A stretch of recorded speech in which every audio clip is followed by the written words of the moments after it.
Boa tarde, colegas. Quarta-feira, 13 de julho de 2022. Estamos aqui na sede do Sindiceps porque estamos com algumas dúvidas acerca das nossas gratificações e pedimos à unicidade que nos esclarecesse. Qual é a dúvida principal?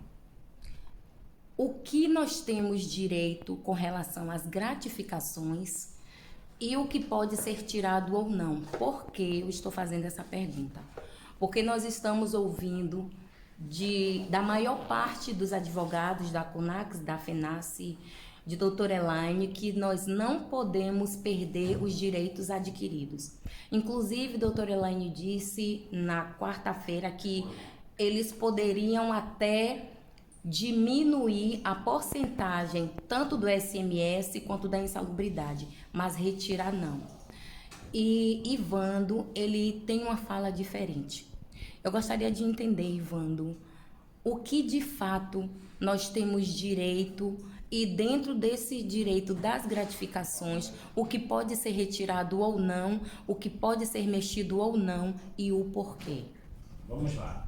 Direito às gratificações, nós temos todos os direitos a todas as gratificações. Quando o doutor Elaine, a FENACE, a CONAX falam que a gente não pode abrir mão de um direito adquirido, não significa de uma forma jurídica, mas sim de uma forma política, até porque esses direitos foram adquiridos através de muita luta. Trazendo o nosso passado, a gente sabe como é que foi a luta, aí não é da minha época, mas é da galera que era da terceirizada, para ter o seu tempo de serviço reconhecido, para se tornar convalidado, isso desde 1998, alguns agentes de endemias desde 96, já nessa labuta. Então, isso foram direitos conquistados. As gratificações são direitos conquistados. Ponto. Isso na parte política. Politicamente, a gente tem direito a tudo e não pode tirar nada. Mas agora a gente vai para a letra fria da lei. A gente não vai aqui discutir se o B é bonzinho, se aquilo outro é bonzinho. E efetivamente o município de Salvador ele pode mexer. Efetivamente ele pode mexer em quase todas as gratificações. Por mais que alguns colegas falam de direito adquirido ou de que o pessoal chama, esqueci até o termo que diz que é de não é de isonomia não, é um direito adquirido, que eles citam inclusive uma súmula do TST, que depois de 10 anos de determinada gratificação, ela incorpora ao patrimônio do trabalhador. Só que tem um ponto, a súmula do TST se aplica à CLT e aos trabalhadores seletistas. Nós somos vinculados ao município através do Estatuto do Servidor, nós somos estatutários. Então a súmula do TST não alcança a nossa categoria. Bebe água, colega. Não alcança a nossa categoria. Então assim, efetivamente, o município de Salvador ele pode mexer em qualquer gratificação, retirar, diminuir, aumentar ou subtrair. Só existem duas gratificações na qual eles não podem tocar. Primeiro, no adicional de tempo de serviço, que isso daí foi uma súmula do STF que determinou que o adicional de tempo de serviço ele é um direito adquirido. Ele é um direito adquirido e por essa razão não se pode mexer.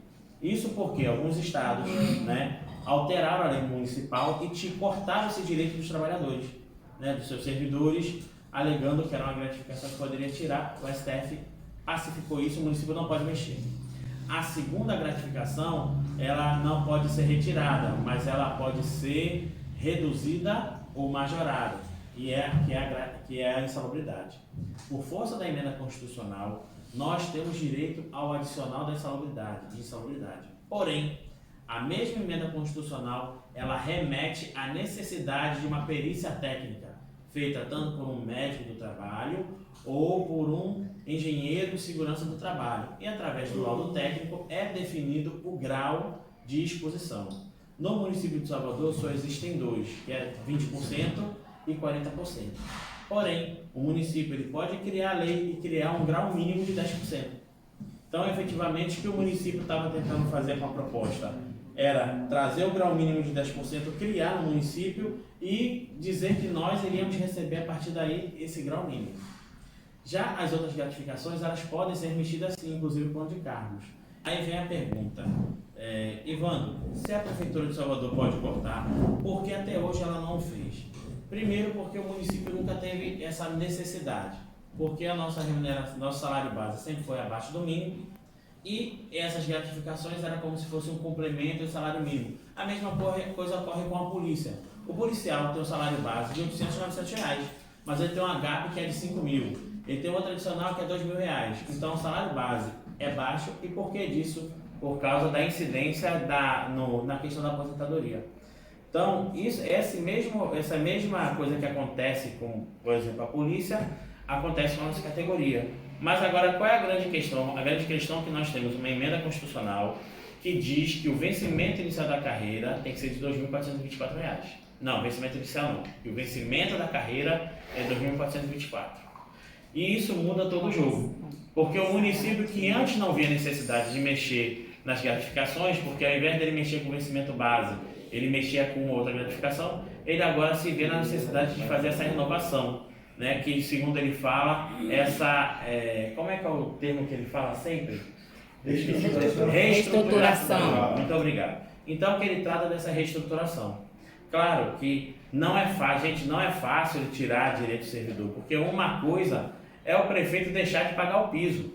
Outra coisa é ele mandar para a Câmara algo que ele do nada vai cortar a gratificação. Ele vai ver 3.500 pais e mães de família revoltados na frente da Câmara.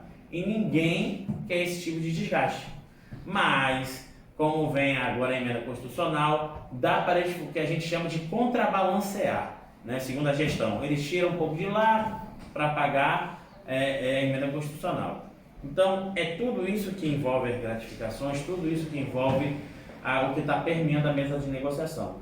O que está se discutindo hoje não é mais a emenda. Uma coisa é consenso entre a unicidade e a gestão. A emenda constitucional está aí e tem que ser cumprida. Sim. Agora, onde há a discordância é na forma que o município quer tirar gratificações e nós queremos a emenda constitucional com todas as gratificações do nosso plano de cargos.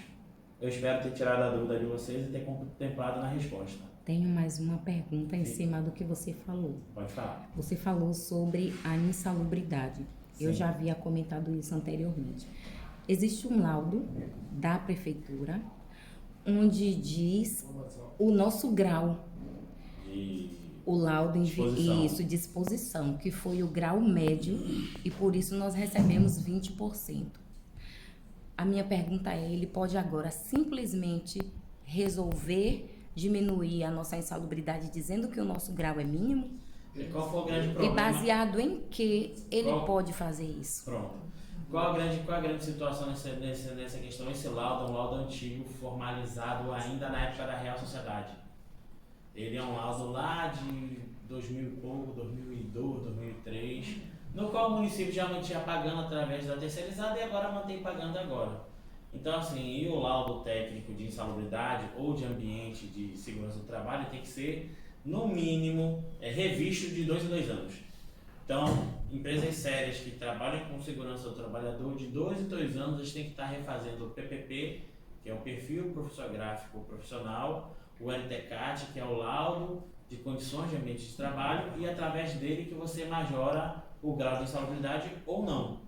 O que o município, ele no caso, eu imagino que ele vai fazer, que tem 2 formas de vincular a insalubridade, por lei ou pelo laudo. Eles querem vincular por lei.